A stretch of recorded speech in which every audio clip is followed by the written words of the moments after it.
بسم اللہ الرحمن الرحیم۔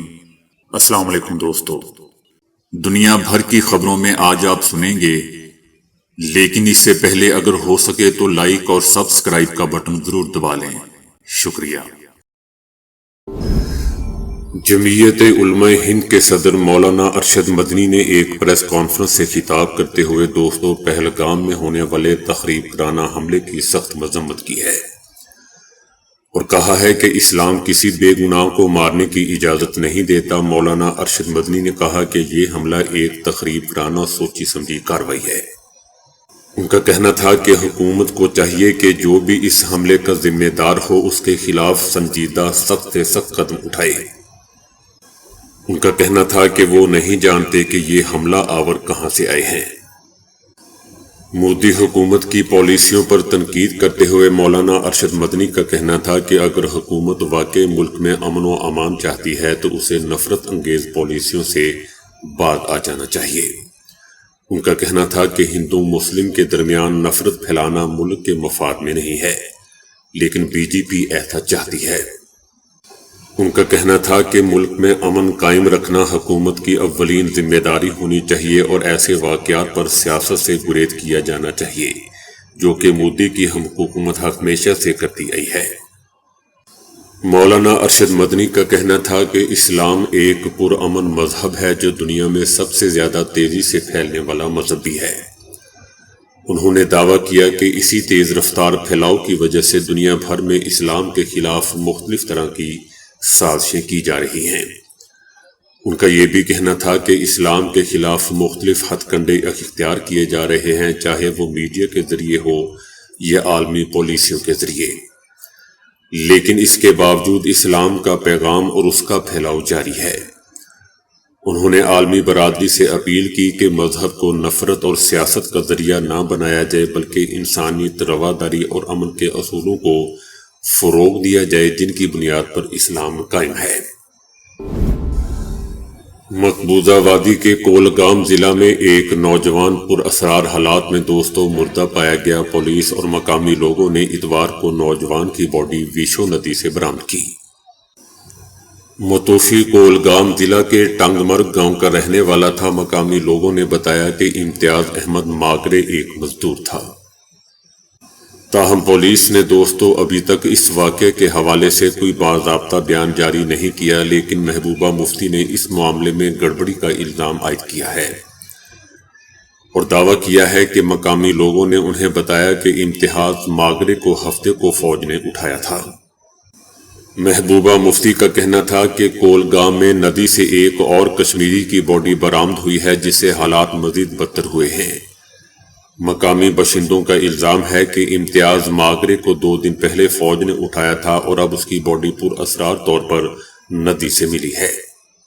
محبوبہ مفتی نے پہلگام تخریب کارانہ حملے کا حوالہ دیتے ہوئے کہا ہے کہ یہ حملہ کشمیر میں نازک امن کو پٹری سے اتارنے، سیاحت کو متاثر کرنے اور پورے ملک میں فرقہ وارانہ ہم آہنگی کو نقصان پہنچانے کی ایک منصوبہ بند کوشش معلوم ہو رہی ہے۔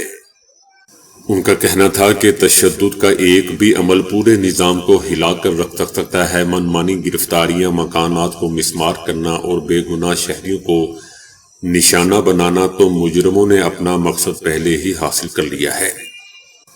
ان کا کہنا تھا کہ بانڈی پورہ انکاؤنٹر یا کولگام میں اس تازہ ترین واقعے میں بد انتظامی کے الزامات انتہائی پریشان کن ہے اور اس کی مکمل تحقیقات کی ضرورت ہے۔ گزشتہ ماہ بھی دوستوں گجر برادری کے 3 نوجوان پر اسرار طور پر مردہ پائے گئے تھے اور ان کی باڈی اسی ضلع میں ویشو ندی سے برآمد ہوئی تھی۔ ان کے اہل خانہ نے ان کی موت کی عدالتی تحقیقات کا مطالبہ کرتے ہوئے کئی دنوں تک احتجاج بھی کیا تھا۔ پہلگام حملے کے 2 دن بعد دوستوں 25 اپریل کو پولیس نے جیل میں بند عسکریت پسند کمانڈر طالب لالی کے بھائی الطاف لالی کو شہید کرنے کا دعویٰ کیا تھا۔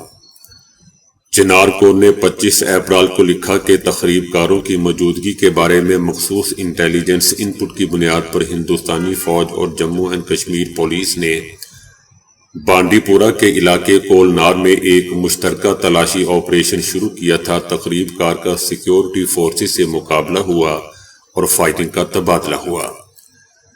تاہم دوستو الطاف لالی کے اہل خانہ نے الزام لگایا ہے کہ اسے فرضی انکاؤنٹر میں ہلاک کیا گیا ہے۔ پاک بھارت کشیدگی کے پیش نظر دوستو بھارتی پنجاب میں بلیک آؤٹ ریہرسل کی گئی۔ اس دوران Punjab state power corporation limited نے 30 منٹ تک بجلی منقطع کر دی اور اس دوران ڈرل کے دوران مسلسل ہوٹر بھی بجائے گئے۔ بھارت میں کسان احتجاج کی نئی لہر شروع ہو چکی ہے دوستو۔ مودی سرکار کی جڑوں کو ہلا دینے والی کسان تحریک ایک بار پھر پوری طاقت سے ابھر رہی ہے۔ کسانوں کا کہنا ہے کہ ہمارا پیغام واضح ہے کہ زمین، روزگار اور عزت کی جنگ ابھی ختم نہیں ہوئی۔ احتجاجی مارچ نے سیاسی حلقوں میں دوستو کھلبلی مچا دی ہے، جبکہ انتظامیہ سخت پریشان ہے۔ بھارتیہ کسان یونین کے پرچم تلے ہزاروں کسانوں نے دوستو دہلی کی جانب پیش قدمی شروع کر دی ہے۔ دہلی کی طرف مارچ کرنے والے کسان حکومت کی پالیسیوں کے خلاف متحد ہیں۔ کسانوں کی واپسی نے اقتدار کے ایوانوں کو پھر ہلا کر رکھ دیا ہے۔ احتجاج کا دائرہ پھیلتا جا رہا ہے، جس کے بعد حکومت پر دباؤ میں بھی اضافہ ہوتا جا رہا ہے۔ بھارتی وزیر دفاع راج ناتھ سنگھ نے دھمکی دی ہے کہ پہلگام واقعے کے بعد جوابی کارروائی کرنا ان کی ذمہ داری ہے۔ انہوں نے اس حملے میں مارے جانے والے 26 افراد کے حوالے سے کہا ہے کہ بھارت ایسے حملوں کا مناسب جواب دینے کی صلاحیت رکھتا ہے۔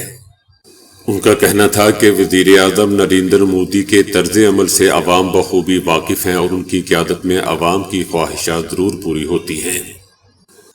دوستو ان خواہش کرنے والوں کو پتہ ہونا چاہیے کہ انڈیا نے کارگل میں اپنی ہی زمین واپس لینے کے لیے اپنے 500 فوجیوں کو مروا دیا تھا، اور بغیر کسی وجہ کے مروا دیا تھا۔ اور اگر سوچیں ذرا کہ اگر وہ پاکستان کی سرحد عبور کرتے تو پھر کتنی ہلاکتیں ہوتی۔ صرف اپنی زمین ہتھیانے کے لیے صرف اپنی زمین، اور کئی لوگوں کئی فوجیوں کو زخمی بھی کروایا تھا، اور ٹھیک ٹھاک زخمی۔ خواہشات، ایسی خواہشات کرنے والے، جنگوں کی خواہشات کرنے والے تو بیوقوف ہوتے ہیں۔ اس کا مطلب حکومت بھی بیوقوف ہے، کیونکہ بیوقوفوں کے ووٹ سے ہی تو یہ حکومت آئی ہے۔ یہ دوستو میرا نہیں کہنا ہے، بلکہ میجر جنرل یاش مور کا کہنا ہے کہ ہم نے اپنی زمین ہی ہتھیانے کے لیے 500 فوجیوں کو مروا دیا تھا، اور اس کا یہ بھی کہنا تھا کہ اگر ہم سرحد پار کر جاتے تو خود سوچیں ہماری کتنی ہلاکتیں ہوتی۔ میں ان کا انٹرویو یہاں کاپی رائٹس کی وجہ سے نہیں چلا سکتا۔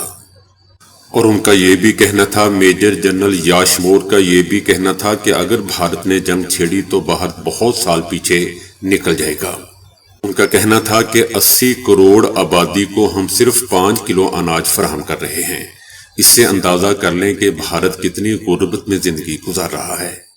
اور اگر جنگ چھڑ گئی، یہ میرا کہنا نہیں ہے دوستو، یہ میجر جنرل یاش راج مور کا کہنا ہے کہ اگر جنگ چھڑ گئی تو ہم بہت پیچھے، کئی سال پیچھے چلے جائیں گے۔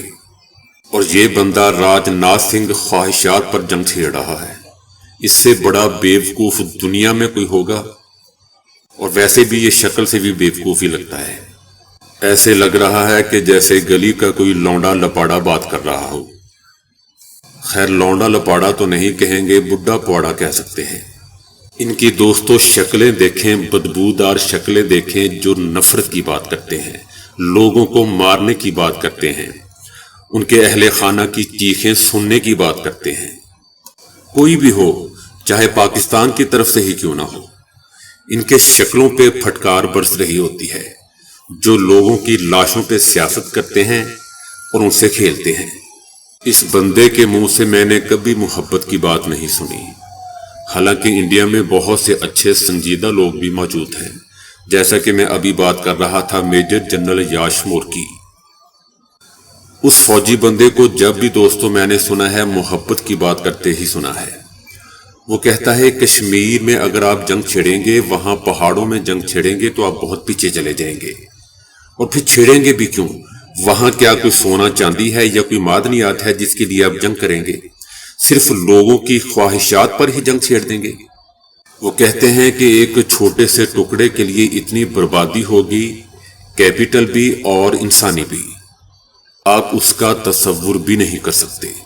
اور یہ راجناتھ سنگھ کن ٹوٹے لوگوں کی بات کر رہا ہے، ان کی خواہشات کی بات کر رہا ہے، میڈیا کی بات کر رہا ہے۔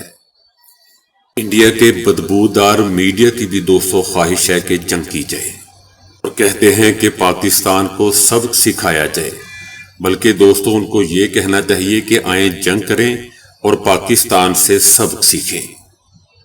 بہرحال دوستو، راجناتھ سنگھ کا کہنا تھا کہ وزیر اعظم نریندر مودی کے طرز عمل سے عوام بخوبی واقف ہیں اور ان کی قیادت میں عوام کی خواہشات ضرور پوری ہوں گی۔ ان کا کہنا تھا کہ بھارت کی طاقت صرف مسلح افواج میں نہیں بلکہ اس کی ثقافت اور روحانیت میں بھی پوشیدہ ہے۔ ہمارے سپاہی میدان جنگ میں ملک کی جسمانی سرحدوں کی حفاظت کرتے ہیں۔ راجناتھ سنگھ نے مزید کہا کہ ملک کی سرحدوں کی حفاظت کرنا اور دشمن کو منہ توڑ جواب دینا ان کی ذمہ داری ہے، اور بھارت کسی بھی حملے کو برداشت نہیں کرے گا۔ دوستو، میں سوچ رہا تھا کہ پاکستان اور انڈیا میں جنگ کروانا کتنا آسان ہے۔ کوئی بھی تیسرا ملک 6 بندوں کو پکڑے، اس کو پیسہ دے اور آپس میں جنگ کروا دے۔ پہلگام جیسے واقعات کروا کر بڑی آسانی سے پاکستان اور انڈیا میں جنگ کروا سکتا ہے۔ اگر پاکستان ایسا بیہیویئر کرتا تو میں پاکستان کو بھی دوستو دنیا کا بیوقوف ترین ملک کہتا، لیکن انڈیا کو دوستو میں زیادہ ڈبل بیوقوف ملک سمجھتا ہوں، کیونکہ یہ ایک بڑا ملک ہے، اس کو زیادہ بڑی ذمہ داری دکھانی چاہیے تھی۔ بہرحال میں دعا کرتا ہوں کہ انڈیا کا ان جیسے نیولوں، راجناتھ جیسے نیولوں سے جان چھڑائے، تاکہ انڈیا ایک محفوظ ملک بن سکے۔ مقبوضہ وادی کے ضلع رامبن میں بھارتی فوج کی گاڑی کو دوستو حادثہ پیش آیا ہے۔ بھارتی فوجی ایک ٹرک پر جموں سے سری نگر ایک اہم سیکیورٹی مہم کے لیے جا رہے تھے۔ بھارتی فوج کا ٹرک ایک خطرناک موڑ کاٹتے ہوئے چشمہ کے قریب سڑک سے پھسل کر تقریباً 600 فٹ گہری کھائی میں جا گرا۔ اب دوستو خدا جانے ہے کہ یہ حادثہ ہے یا اس کو گرایا گیا ہے، کیونکہ انڈیا کے میڈیا سے کبھی بھی آپ کو سچ سننے کو نہیں ملے گا، کیونکہ یہ بھارتی میڈیا کی خبر ہے، جبکہ پاکستانی چینلز پر یہ بتایا جا رہا ہے کہ یہ حادثہ نہیں ہے بلکہ اس پر حملہ کیا گیا تھا۔ انڈیا کی امدادی ٹیمیں جب جائے حادثہ پر پہنچی تو بھارتی فوج کے 3 اہلکار مردہ حالت میں ملے، جنہیں ہاسپٹل منتقل کر دیا گیا۔ انڈیا کی طرف سے، بھارتی میڈیا کی طرف سے، بلکہ بھارتی بدبودار میڈیا کی جانب سے بتایا جا رہا ہے کہ حادثہ ڈرائیور کی تیز رفتاری کے باعث پیش آیا۔ دوستو، دل نہیں مانتا کہ اتنے خطرناک موڑ پر کوئی تیز رفتاری بھی کر سکتا ہے۔ بھارتی فوج کی جانب سے واقعے کی تحقیقات کے لیے ایک انکوائری کمیٹی تشکیل دے دی گئی ہے، تاہم ایسی کسی کمیٹی سے دوستو کبھی کوئی نتیجہ برآمد نہیں ہوا۔ ماضی تو یہی کہتا ہے۔ ایک بھارتی سکھ شہری نے سوشل میڈیا پر ایک ویڈیو بیان میں ریٹائرڈ میجر گورو آریہ کو شدید تنقید کا نشانہ بناتے ہوئے ان کی فوجی اصلیت سے پردہ اٹھا دیا۔ دوستو، میجر گورو آریہ وہ بدبودار شخص ہے جو ہمیشہ سے ہی پاکستان پر تنقید کرتا ہے، اور زہریلی تنقید کرتا ہے، بلکہ تنقید نہیں کرتا، کھلی گالیاں نکالتا ہے۔ صرف پاکستان کو نہیں، پنجابیوں کو، سکھوں کو بھی کھلی گالیاں نکالتا ہے۔ یہ وہ بدبودار شخص ہے۔ بہرحال سکھ نوجوان کا کہنا تھا کہ اگر پنجاب کی صرف 2 بٹالین کو گجرات بارڈر پر کھڑا کر دیا جائے تو میجر گورو آریہ جیسے لوگ اپنی دھوتی چھوڑ کر بھاگ جائیں۔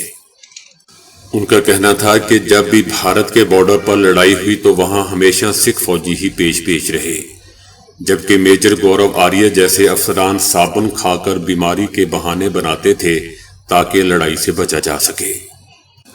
سکھ شہری نے دہلی اور گجرات کی تاریخ کا حوالہ دیتے ہوئے کہا کہ ان علاقوں میں کبھی جنگ نہیں ہوئی، اور اگر کبھی حالات خراب ہوں تو یہ لوگ اپنی دھوتیاں چھوڑ کر بھاگ جاتے ہیں۔ دفاعی ماہرین نے سکھ شہری کی باتوں کو اہم قرار دیتے ہوئے کہا ہے کہ گورو آریہ کی اصل حقیقت بھارت کے اندر سے ہی سامنے آنا مودی حکومت کے بیانیے کے لیے ایک بڑا جھٹکا ہے۔ بنگلہ دیش کی مذہبی جماعتوں نے دارالحکومت ڈھاکہ میں دوستو ایک بڑی ریلی، بلکہ بہت ہی بڑی ریلی کا انعقاد کیا، جو حالیہ برسوں کی سب سے بڑی عوامی طاقت کا مظاہرہ تھا۔ کیونکہ دوستو بنگلہ دیش میں مذہبی ریلی میں نے آج تک اتنی بڑی نہیں دیکھی۔